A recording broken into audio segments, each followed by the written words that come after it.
I'm not gonna worry about your level of concern. Yoy and double yoy. We talking about Twitter. Triple yoy. Think of how stupid the average person is, and then realize half of them are stupider than that. Quadruple yoy. I believe in the United States of America, and I believe in the Pittsburgh Steelers. Let Matt Canada cook. I hope all Steelers fans just heard that from beginning to end and understand what a treasure, how lucky you are. You're so lucky. You have no idea how lucky you are. So lucky. So lucky, just like the lyrics of my favorite poet, Britney Spears.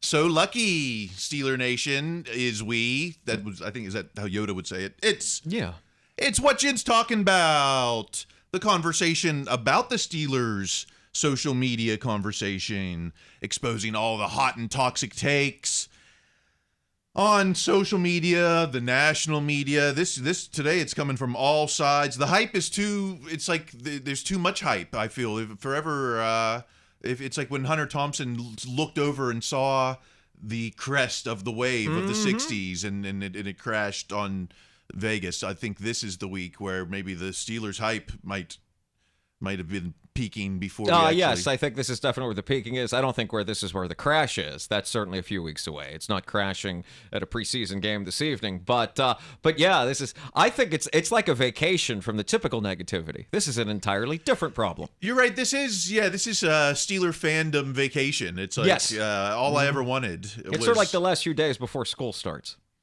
Imagine if it continues into the regular season. Who among us knows? I'm Kyle Kreis with the funny ghost sounds. Across from me is Greg Benevent. Hello. With the funny snake sounds. On the ones and twos is the Cognac Kid, Rob Banks. Hey, thanks, guys. Hey, that's his catchphrase. I'm glad to be here. You know? No, I'm glad you're here. We are too. And the hype is unreal, and it's all because of these are the new leads. These are the Glengarry Canada plays. It's a lot of locations all mashed together. Yeah, if only he had a G. If it was only like I don't know the man's middle name. So Matt Gary Canada. It could be. The hype is here. It's real. It's too much. It's too much to bear. Not one man shall bear this load. That sounds dirty. Let's start with the tweets at Gage_Rage. Pick it to pickin' season. You guys ready to trust Matt Canada yet? I am. Is it the trust? He's earned our trust? I don't think he's earned our trust. I think he's earned high expectations. I will say that. He has earned an expectation that this team should be good, that this offense should improve. He's earned the right to potentially break your heart again. I think this is, we were just talking the other week about how Kendrick Green had gone through this just rapid transformation from someone that you complained about to everyone within earshot to somebody that was going to make the team. And of course, we saw talking about waves that crashed. But now we're at a kind of similar place with Canada, where most of us have spent the last, almost 3 years yelling about the man. And now in the span of 17 snaps, this has completely gone in the opposite direction. So I don't think I'm ready to trust, but my heart is open to trust. I'm willing to see where this goes. I am ready to, like I said, have my heart broken again, to love again, to Matt Canada gets his groove back. This would be the ultimate. You said what Shakespeare play you said last week? Coriolanus. Yes. I'm probably even saying that wrong. Yeah. I think it's the opposite of that, where he fought for the home country and then he went with the other country to come back and kill them. This would be the opposite kind of thing. Like this guy, he was a pariah. Now he's our champion. Like, it was Kendrick Green 2 weeks ago. Now it's Matt Canada. Next week, I'm going to draft Baker Mayfield on my fantasy team? I think next week it could be, whoever has a really great game in the last preseason game. Like, is it Kwiatkowski or is it Kendrick Green makes 5 tackles on special teams? Maybe he comes back around again. Is something to that effect. Quincy Roche gets 2 sacks tonight. Who knows? Like, something like that. Yeah, you're right. There's a new champion. Yeah, but by the time you listen to this podcast, there will already be a new Steeler champion. There may be a new hype cycle by then, depending on when you listen. And just in time for us to debut our Blame Canada sticker. Hey. Of course, blame Canada for the success. Maybe that's the new twist on it. Exactly. What a wonderful way that would be. What a way to turn that around. And I think you've done a remarkable job of getting what a happy cartoon Canada would look like. I keep thinking of the one guy whose name I don't know from MythBusters, but this is just as good. I like this. This could be a MythBuster. This could be this could be the unlicensed Ghostbuster from the 80s. Right. The cartoon. But no, I think it's lovely, and I certainly look forward to putting those in places where they shouldn't be. If you want a Blame Canada sticker, you got to email us. Email yinspod412 at gmail.com, or just Kyle Kreis at gmail.com. That's me. Or just hit me up on Twitter or TikTok, or I don't know, whatever, call me if you have to, whatever. You can find Kyle and he will get you a sticker. However, all means of communication are If open. you can contact Kyle by land, sea, and air, he will get you a sticker. Oh, if you contact me by sea, I'm not driving to. You said means of transportation. I'm not driving to Long Beach. That's all right, back to the takes. At Pickensburg Tino. I don't see enough people talking about this. Matt Canada has completely transformed this team from last year by finding the middle of the field more. Give some props to the OC. Completely transformed. Someone else just said this is really Canada's year one. I think it was Ike Taylor. Hayward. It was Ike Taylor? I think it was Ike Taylor. It's like he completely transformed it from the Matt Canada of last year to the Matt Canada. He's like the Pokemon. He's found his new form. Well, a couple things. One, speaking of Canada's new form, apparently now whenever you write a tweet praising Canada, you have to use this picture where it looks like he's pulling the tackling sled himself just outside of frame. And secondly, Matt Canada transformed. He transformed the 40-year-old quarterback and the rookie quarterback into an ascending quarterback in his second year. If that's the transformation, that's maybe a big part of this too. I also like, again, now this Pickensburg, this tweet here, it just has to point out that Matt Canada completely transformed this team by doing the thing that maybe people complained about the most last year. He did the thing we wanted him to do, and so now he gets props. But you said that he had a cool demeanor in his press conference. I did like the way he handled himself in his press conference. Again, watching a Matt Canada press conference for what I believe was the first time in my life, it strikes me again just how bizarre this would be to have to do a job and then answer questions about it to strangers in a public setting. But beyond that, he seemed to be as guarded and yet loose as one could be. Find that fine line with it. I was intrigued by his demeanor. But then again, I believe it was Alan Saunders on Christopher Carter's podcast who said it best himself. It's a lot easier to do a podcast when not every question is, hey, why do you suck so much? Yeah, right. Did the Steelers feel the same way about you? Right? It's like, okay, well, that's not even the hottest Matt Canada take. Where's the... He's heating up. Oh, boy. Let's go to at Steeler Nation. Steeler Nation. Is the Steelers offense on the field boosting Matt Canada's status? Is he the best OC in the AFC North? He's... we went from we should have fired him yesterday to he's the cream of the crop.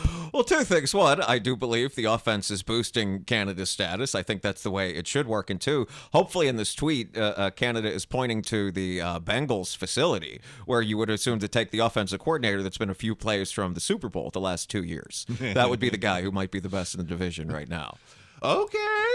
Right now, but there is a, as ridiculous as the second question is, the first question poses an interesting query in that there is something symbiotic here between the offense on the field doing better boosts Canada and Canada boosting the offense too. That's how it's supposed to work. It's not supposed to be, who can we blame for this? It's, look at them work together. Yeah, right, exactly. Who can we blame for this instead of wow, look at the credit of 30 plus people working together on an offense. Who knows? Indeed. Let's go to the hottest take yet.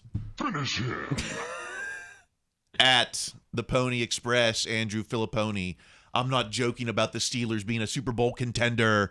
They just dominated the Bills starters. That has to count for something. Super Bowl or bust. I mean, again, we're back. It's similar to the last tweet in that, if you take away the first sentence, the last two are a solid tweet. Like that, they just dominated the Bills starters. That has to count for something. Scene. Like, I buy that. That's 100% correct. That doesn't mean you have to suddenly, start blathering about Super Bowl. But yeah, they dominated the Bills starters. That has to count for something. And thank you. Good night. Drive home safely. And what about a playoff contender? Playoff contender is a Super Bowl contender, right? The top 16 teams. Well, I mean, I think now more so than any other time, the idea of the team, if you get into the Super Bowl, you are a contender. I mean, we live in a world where a team that won a Monday night football game in the playoffs won the Super Bowl. So truly anything is possible at this point. So yeah, I mean, that's not crazy, but the idea, again, it's very hard for me to sit here in 97 degrees where I'm worried about sweating through a dark blue shirt and start talking about who is and is not a Super Bowl contender. We're always trying to get 8 pounds in a 5-pound bag. Yeah, why not? Why not put the ring in the bag now? We've been the off-season champs all off-season. I was going to say, I think since Darnell Washington fell in that round. And the hype, the national hype is deafening. This is just a little sample of what the media is out there talking about. Do not sleep on quarterback Kenny Pickett. And shout out to Kenny Pickett seemingly becoming a dude. And what he's shown us in the preseason is that his heart can be as big as his play. So, he's a dude. He's not someone to be slept on. He's got the heart as big as his hands. I mean, that first guy, I've never heard that cadence outside of selling cars in a local TV commercial. But, yeah, I mean, it's, again, whenever you play these clips, I always think, like, what am I doing with my life that I'm not one of these national people just yelling on television? But I mean, it's, but they're doing their jobs. It's the preseason, and by getting you hyped as a person watching this, whether you, A, root for the Steelers, or B, hate them, that's going to get you to keep watching that show when they tell you how great Kenny Pickett is. Let Matt Canada cook. Let him cook. Who is that? You have played that clip a few times, and it sounds like somebody calling on a phone. I love that clip that you played. It's from one of the guys on Good Morning Football. Is okay, that, NFL Network? Okay, there's so many of them now. I have no idea, but yeah. Let's look over to TikTok where I'm sorry. We've got TikTokers. The hype is real over there. Look at here's Dan Mitchell. I'm guilty of sleeping on the Steelers. He actually looks guilty in this photo. Like, that's rare that works. Here's chill takes. I might have been wrong. Does that happen a lot on TikTok? Oh, this guy brought out his guilty hat. Guru Griff, watch out. Steelers are going to have a good season. I felt better about the season until these children started talking into their phones. Guru Griff. So the hype is real. Let's. I'm laughing because all these people have much bigger social media followings than myself. But yes, I know. Wow. I got laughed out of the green room because I didn't have 1,000 followers on TikTok enough to go live. So. Oh, jeez. Let's give the final word on the hype train to @David M. Todd. David Todd. Have the Steelers' first 2 preseason games changed your opinion about how good they will be this season? 69% yes, better. Only 28% no change, and 3% out there still think they'll be worse off. That's the committed hater. That's the person who's not putting on their biggest, blackest hat and going on TikTok and saying I was wrong. That is somebody who is really against what has been going on with this team. I think the only thing I'd quibble with here is I would consider exchanging Will for Can. But yeah, I think it's fine to look at these games and think, hey, this team might be better than I thought. Also, David goes into this not clarifying where you thought the team was going to be, person doing this poll. Like, if you went into the season thinking they're going to be 5-12, then yeah, you're probably on the 69% train here. Well, if you thought it was 9-8, all the polls or all the bookies had 9-8, right? And we've had 9-8, 9-8, and now it's at least a 10-7-1. I mean, right? Exactly. Yes. It's gone up there. They're going to pull out that tie. They've done enough, conditioning in the heat in Tampa that they can tie up that game late against the Seahawks or whatever. Yes. All right. Well, let's before we drown in the hype. Let's talk about, because the other conversation is about running backs. We've kind of avoided this all off season because there's like nothing to talk about. But it's deafening now. It's deafening. We'll start with at Don Ched 54 Donnie Football. This TD run from Jaylen Warren is 25 yards longer than the best carry of Najee Harris's career. The only thing holding 30 back is the Steelers' stubbornness to justify drafting a first-round running back. Statistically, that's correct, but this is still a preseason game. It's not even it's a preseason game. It's that, I mean, I forget on what podcast I heard it, and I wish I'd remember it so I could credit somebody. Do you want Jaylen Warren getting 25 carries a game? Absolutely not. He's going to get killed. They're going to break him in pieces. None of this. There's not going to be any 65-yard runs. There's not going to be a lot of 6-yard runs because somebody big is going to break him in half. I mean, that's not his fault. That's not a lack of conditioning. It's the fact that Najee is a much, much bigger, stronger man. And so that's part of the reason I find this conversation asinine. But you're right, because the conversation is deafening, because there's nothing to talk about in a preseason that's gone well with a game on Thursday night coming up. You know, how many everyone's like, how are we going to get Warren more carries? It's like, how many carries? They're not going to do 40 carries a game. They can't do 35 carries a game. I bet they'd want to do 35 carries a game. They would love to do 35 carries a game. I think they'd very much be content with 35 carries a game. I've heard, anywhere between 60-40, 55-45. I imagine it breaks down somewhere in that range. I know that Tomlin genuinely believes in the running the bell cow back until the wheels come off, but wouldn't it be great if we didn't have to run the wheels off? Let's go on to, it's like we're giving Warren all this credit, but at Carter Critiques, Christopher Carter has to say, I think it's just silly not to acknowledge how huge the hole was for Warren and how Harris got the yards that were there in his 2 runs. The Bills were keyed in on Harris both times. The fake jet sweep opened the hole for Warren. It's like, if Najee had that kind of hole, Najee could have busted one off for 30 yards as well. Right, he would have had plenty of yards too, but I mean, it's if you're giving a back the ball 25 to 30 times a game, he's not the change of pace back. He's the back. There's no pace being changed. I mean, by having Najee hit these guys time and time again, that certainly is going to be to the point where maybe you are a little more susceptible to a jet sweep when the other guy comes in. Also, and we haven't seen a lot of it in the last few years, but the idea is kind of, you keep hammering somebody with a back like Najee through the 3 quarters, and then maybe in the 4th, maybe they're not so interested in catching up to a guy that runs pretty fast. It's good to see the big boy. Right? Yeah, yes. Yeah. And we already know Warren is the 3rd down back if he continues that role from last season. Certainly could be. Yeah. So what? They're not going to bring. It's not like Najee is a second down specialist, even though I think that we do run every second down. It does seem to be they run every second down. And also, too, I mean, Najee does have genuinely good hands, can run a real route like a receiver, better than Warren. I mean, I do think, it's all for the last 2 years, it's been like, okay, this year we're going to do more of throwing to Najee, and hopefully that's the case. But yeah, I mean, again, this whole conversation we're having because Warren had a great run, and Najee has had 2 seasons where he was very good, but you never quite got the feeling he was taking over a game, which of course is not entirely his fault. Let's move forward to at J the King 2K6, the real Dan Saltarelli.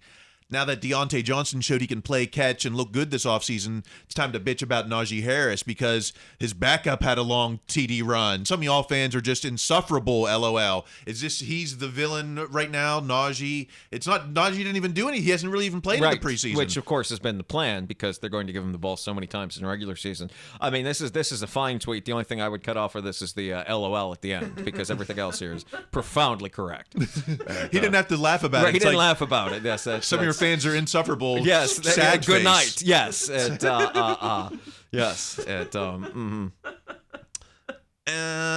Yeah. I don't know. No. Yeah. Someone's got to be always a villain. It's always a villain somewhere, and it's not Canada anymore. It's not. Well, it's today. Yeah, today.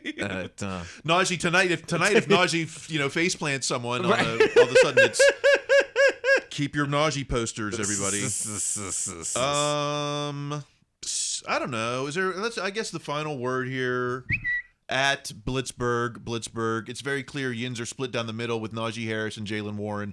Tomlin has some decisions to make. I don't think Tomlin has any decisions. He doesn't. Although the irony is, like I said, it's going to be not too far from the middle in terms of carries. 60-40, 55-45. I wouldn't be surprised if it was something like that. And again, 17 games, someone's not going to be 100% at all times. You're going to get to see plenty of one over the other.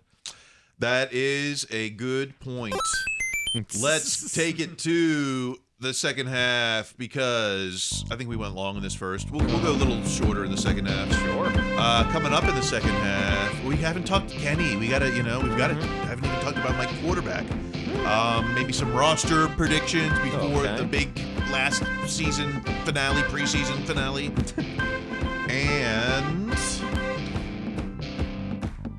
and I don't know what else. I don't know. Oh, maybe a chance to win tickets to the Steelers game. Hey!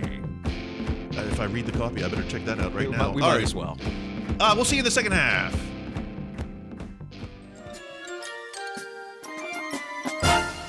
Oh, who are the people in Yin's neighborhood? In Yin's neighborhood. In Yin's neighborhood, say who are the people in Yin's neighborhood? The people who will tweet each day. Oh, hi there, fellow Yinzer. Hello. You look like a Pittsburgh Steelers fan. I've been a fan my entire life. Wow, so who's your favorite player? Just one? I don't know, maybe TJ or Minka or Najee. Well, what about Coach? Coach Mike Tomlin. Yeah, you know the standard is the standard and things of that nature. Tomlin should be fired. Fired? Isn't that a bit much? I don't think so. Oh, Tomlin is not the reason why he's never had a losing season. Just because he's won a Lombardi doesn't mean it wasn't Cowher's team. 'Cause a Tomlin hater, someone in Yin's neighborhood. In his neighborhood, I'm in his neighborhood. A Tomlin hater, someone in Yin's neighborhood. A person who will tweet each day. I'll see you around. All right. Hey, watch it. Where you going? To a fire? Ah, fire Tomlin. No, cut that out. Tomlin's not the problem. Thank you. The problem is the quarterback. This guy is the worst starting quarterback in Steelers history. Well, we'll find out in camp. Are you kidding me? The team's best hope is to tank and get the #1 pick. Well, that kind of feels like hyperbole to me. I'm the only one who's actually being realistic about this team. Oh, the Steelers really lost their way. I've been saying that like every day. I want everyone to look at me, so my opinion's always contrary. 'Cause a clout chaser is someone in Yin's neighborhood. In Yin's neighborhood. He's in Yin's neighborhood. And Tomlin haters, someone in your neighborhood.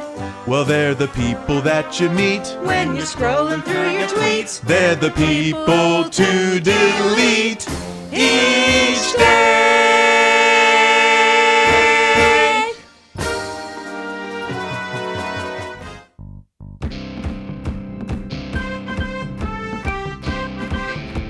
We're back. Said no one in that movie. Right. I keep saying that, Yes. but that's never been said in Poltergeist 1, or certainly not 1.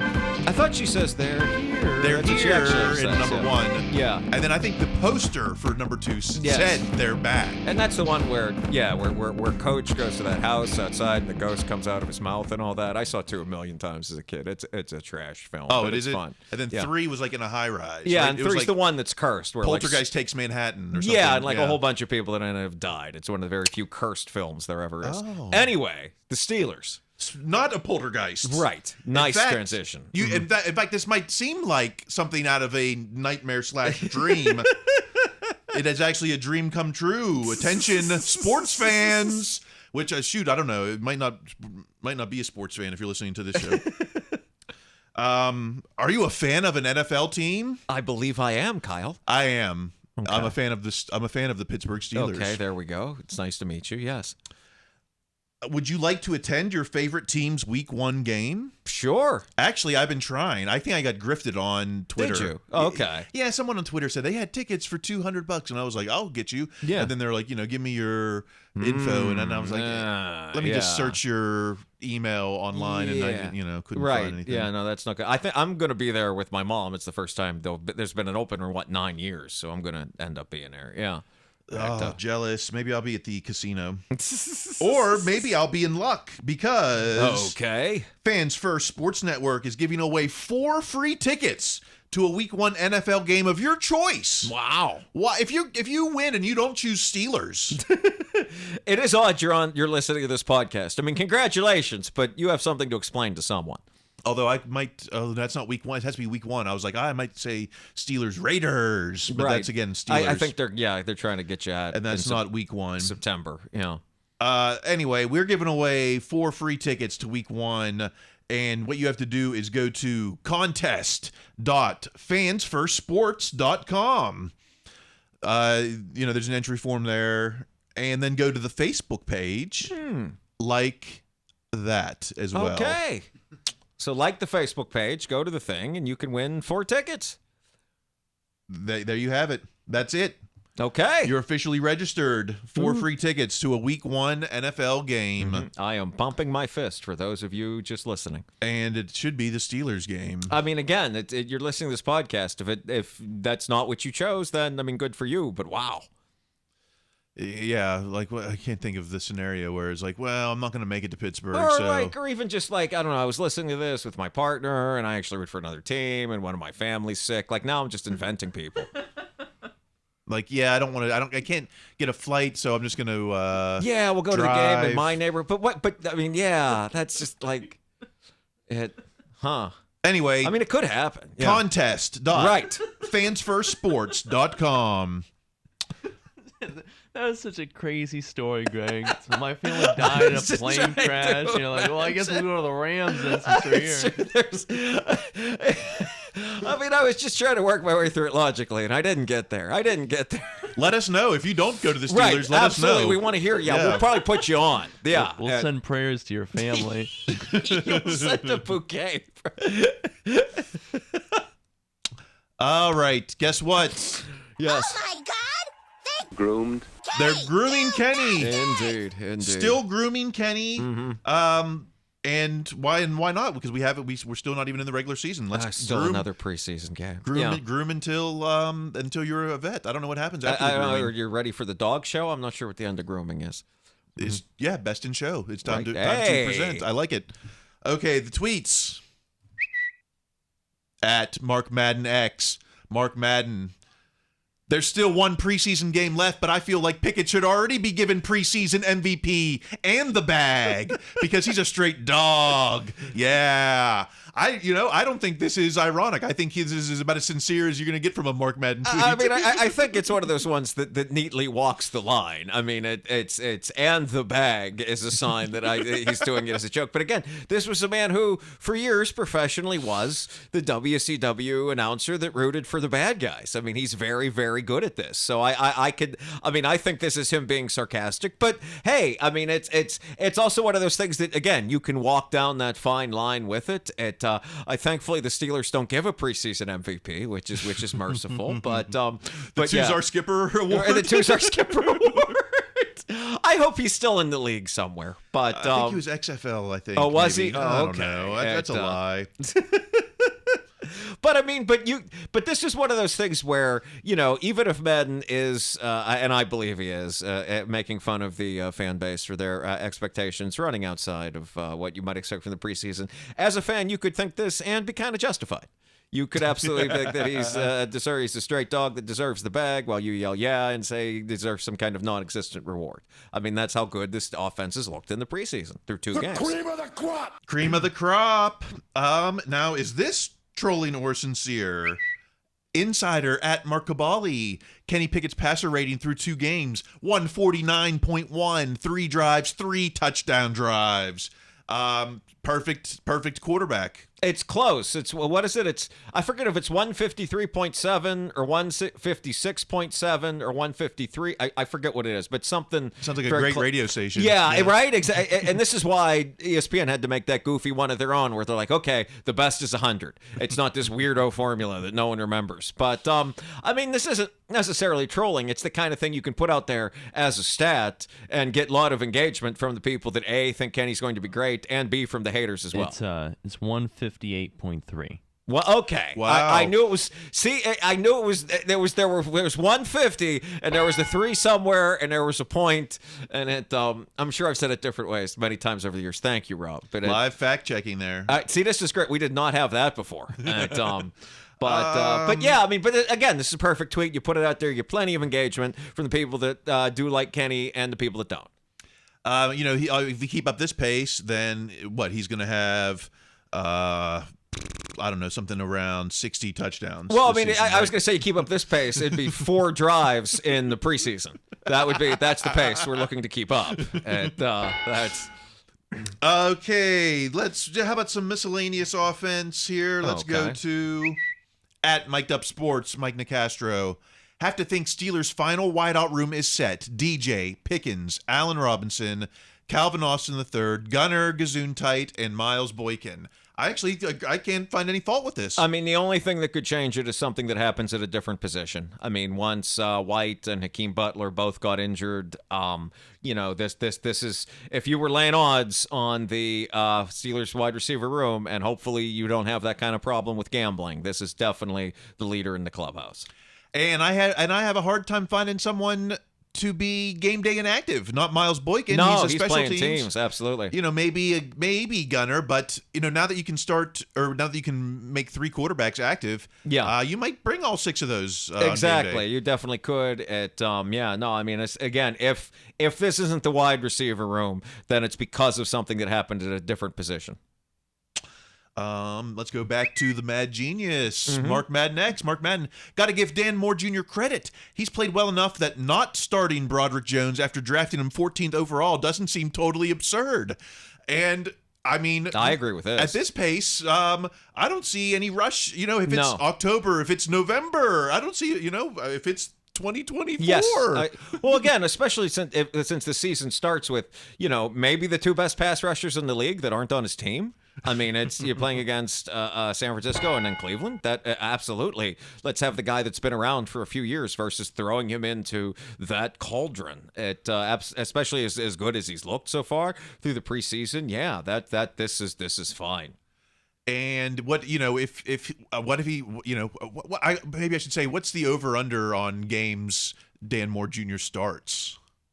I totally forget off the top of my head where the bye is. I mean, it's early. It's early. Okay, so then maybe it is a little bit later. But again, I almost feel like, and I know we've been using this as a crutch now ever since the schedule was released, maybe even before that. But, the Steelers really did go through last year without any offensive line injuries, and that's just not going to happen.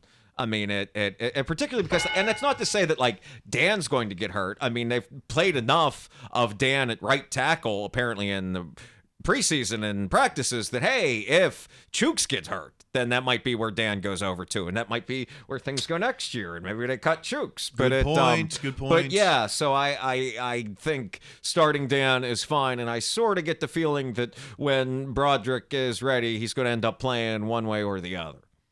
That is a reasonable expectation. I agree. Let's look over to the defensive side of the ball. Alex Kozora, Alex Kozora. Steelers had 1 snap with their dime defense against Buffalo. Outlined each player in assignment below. This is how it would look week 1. And it's, we've got KZ, Minka, Neal.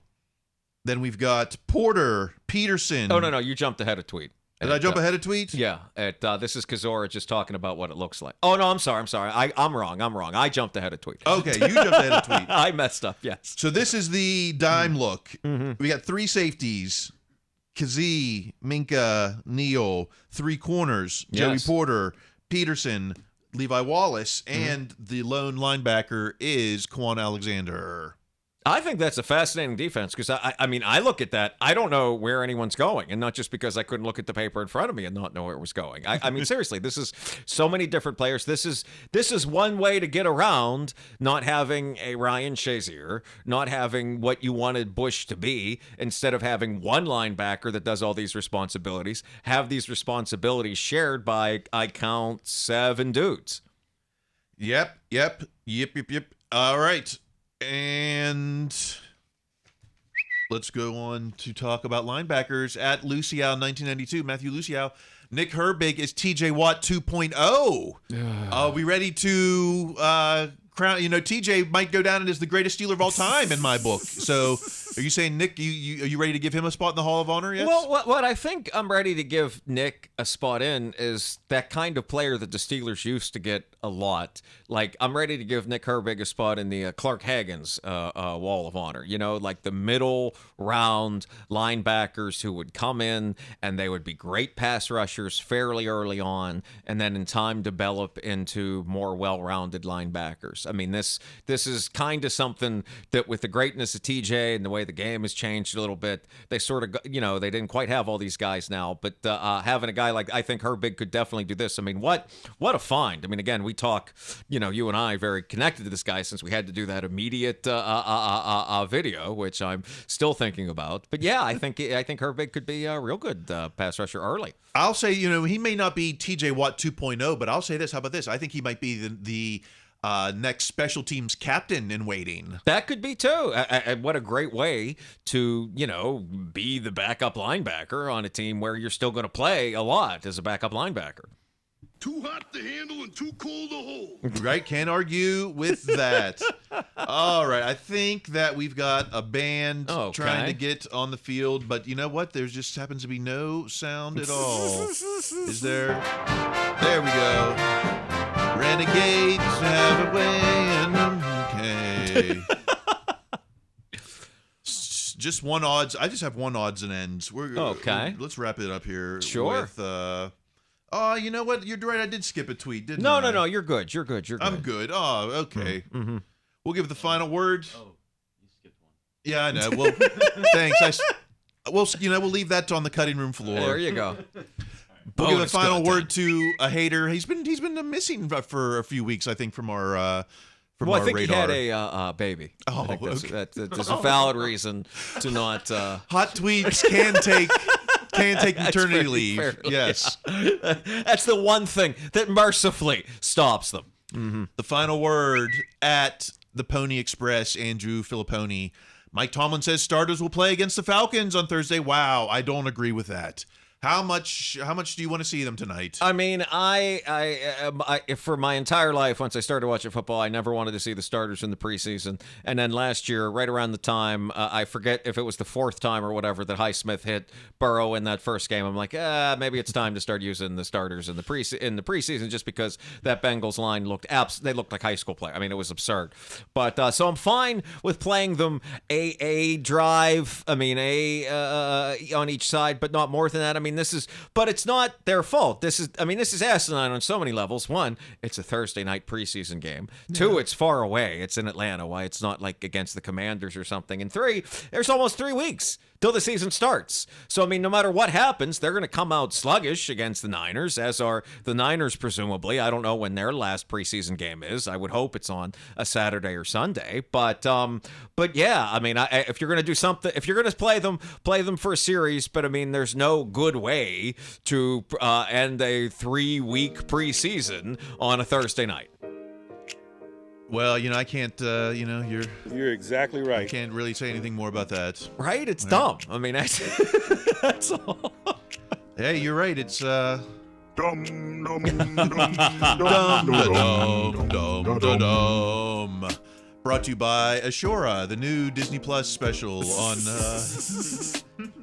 Ashoka. What's it called? I think is it Ashoka? I know it's a Pittsburgh guy that does all those. Oh, really? That Filioni guy or whatever is from Mount Lebanon. I've heard that. The city, yeah. I've heard that. I mean, I don't watch it, but yeah. That's a touchdown. All right. If you want to keep the conversation going, if you want to get one of these stickers. I got it right here. Yes, he does. He has them right here for those Right of you here. listening in your car. I've been putting the labels on them. Yes, right they are. there. They're very Email nice. me at YinsPod412. YinsPod412@gmail.com. Or just KyleChrice@gmail.com. Or just find me on the streets. Hit me up at the shows. You can see me this Saturday at Flappers Comedy Club in Burbank, along with Greg. That's right. Where can we find you other than there? Yeah, it's I mostly try to stick around Instagram these days at Greg Benevent. B as in Bravo, E-N-E, V as in Victor, E-N-T. Coming up next week, we are it's going to be the longest. It's like the long post pre-season. Yes, it's This is like a long 14 days. I think it's going to be 17 days from today that they open against the Niners. We get cut downs on, and it's like huge cut downs. It's no longer that like, hey, all these guys that you knew were getting cut, and now the players that will surprise you. It's no, everybody all on one day. So now is the time for if you're going to catch a nap. I guess now's the time before the preseason. All right, until next week, keep listening to your coach. Be their best selves. That's going to be required. Stay in school.